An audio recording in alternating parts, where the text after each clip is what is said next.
New ইয়র্কে বাংলাদেশ জাতীয়তাবাদী দল বিএনপি নিউ ইয়র্ক স্টেট শাখার আয়োজনে জাতীয়তাবাদী দল বিএনপির গাজীপুর জেলার সভাপতি, সংসদ সদস্য ও ৯০-এর স্বৈরাচার গণ আন্দোলনের রূপকার ছাত্রদলের সাবেক সভাপতি ফজলুল হক মিলনের সম্মানে অনুষ্ঠিত হয় মতবিনিময় সভা। গত ৬ ডিসেম্বরের শুক্রবার জ্যাকসন হাইটসের একটি পার্টি হলে অনুষ্ঠিত মতবিনিময় সভায় সভাপতিত্ব করেন মোহাম্মদ অলিউল্লাহ আতিকুর রহমান।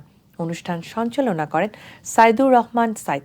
সভায় আরও উপস্থিত ছিলেন যুক্তরাষ্ট্র বিএনপির সাবেক সভাপতি গিয়াসউদ্দিন আহমেদ, বিএনপি যুবদল, ছাত্রদল ও শ্রমিক দলের নেতৃবৃন্দরা।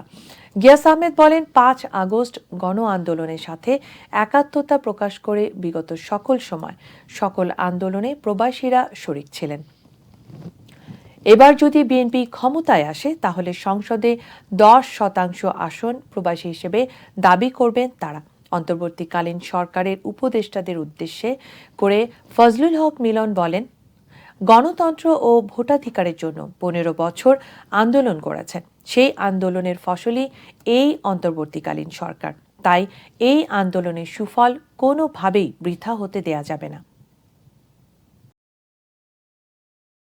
যারা নাকি ভারতে আমাদের পতাকার মধ্যে আগুন লাগিয়েছে, তাদেরকে এই যুক্তরাষ্ট্রের মাটি থেকে দাঁত ভাঙা জবাব দেওয়া হবে। আমরা ইতিমধ্যেই ঘোষণা করব, এই আমেরিকার নিযুক্ত অ্যাম্বাসিডারের সামনে আমরা বিক্ষোভের ঘোষণা দিব।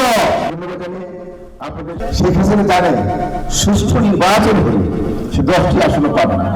সেই কারণে সবসময় পিছনের দরজা দিয়ে ক্ষমতা এসেছে এবং পিছনের দরজা দিয়ে ক্ষমতা আসার কারণে তারা হচ্ছে এই ক্ষমতার এবং গণতন্ত্রকে স্বাধীনতাকে চেতনা ধ্বংস করে তারা ক্ষমতা থাকতে চেয়েছে। কিন্তু বাংলাদেশের জনগণ, বাংলাদেশের ছাত্র জনতা স্বাধীনতা কামী, গণতন্ত্র কামী, তারা কখনো স্বৈর শাসককে প্রশ্রয় দেবে না। প্রবাসী থেকে এই অন্তর্বর্তীকালীন সরকারের একজন উপদেষ্টা নেয়নি। এই অন্তর্বর্তীকালীন সরকার কেন বিভিন্ন প্রশাসনের প্রবাসী থেকে নিতে হবে। বাংলাদেশে যদি সংস্কার করতে হয় তাহলে প্রবাসী যারা এক্সপার্ট আছে, প্রবাসী যারা বিদেশে যারা লেখাপড়া করেছে, যারা বিজনেসে সাকসেসফুল হয়েছে, তাদেরকে বাংলাদেশে নিতে হবে। তারা হলে সংস্কার হবে না। আপনাদের চোখে বাংলাদেশে সংস্কার হবে না, আমাদের চোখে বাংলাদেশ সংস্কার হবে। তবে সরকার আমাদের ফসল, আমাদের উৎপাদিত ফসল কোন লোকে যাতে নষ্ট করতে না পারে সেই জন্য আমাদেরকে দায়িত্বশীল ভূমিকা পালন করতে হবে। এটা যেমন সত্য, আবার প্রধান উপদেষ্টা, সরকার উপদেষ্টা রয়েছেন, তাদেরকে আরেকটি কথা স্মরণ করে দিব। দীর্ঘ 17-16 বছরের আন্দোলনের ফসল আপনারা, এটি আমাদের অর্জিত ফসল আপনাদের হাতে আমরা তুলে দিয়েছি। এই যে আন্দোলনের ফসল, এই ফসলটি আপনাদের কাছে আমরা আমানত রেখেছি। এই আমানত যাতে কোনোভাবে খেয়ানত না হয়, এই জন্য আপনাদেরকে যথেষ্ট দায়িত্বশীল ভূমিকা পালন করতে হবে। এবং সেই আমানতটা কি? আমরা গণতন্ত্র চেয়েছি, ভোটাধিকার চেয়েছি। অতএব যৌক্তিক সময়ের মধ্যে আপনারা ভোটাধিকারের ব্যবস্থা করবেন, সুষ্ঠু নির্বাচনের ব্যবস্থা করবেন। সেই নির্বাচনের মাধ্যমে যারা বিজয়ী আসবে তাদের দ্বারা এই সরকার গঠিত হবে।